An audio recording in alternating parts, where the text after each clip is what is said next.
Tonight we're getting a new perspective about what life is like for migrant children living inside a Tucson shelter. Two local lawyers toured the facility operated by Southwest Key. They talked to News 4 Tucson's Eric Fink earlier today about their experience. It's new at 10.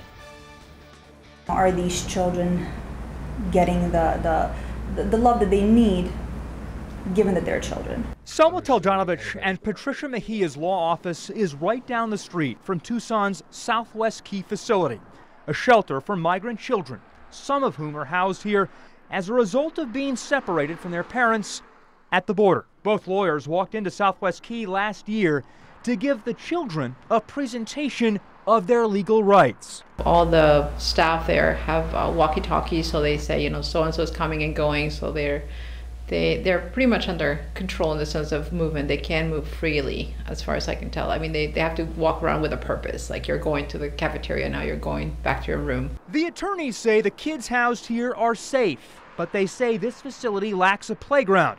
And they say the staff wouldn't let the ladies bring in markers or toys. There has to be another way to see the human element in there too. Colored pencils would not have harmed anybody. We reached out to Southwest Key for comment, and a spokesman said, quote, "We are ultra cautious of what kids are in contact with. We take in toys and donations all the time.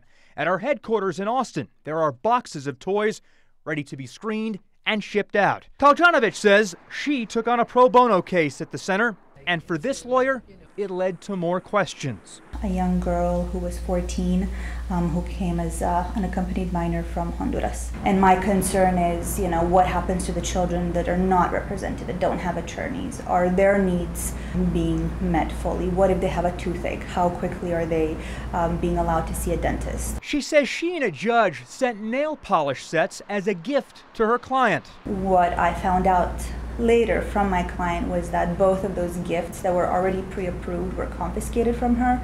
She was written up and her room was being searched twice a week.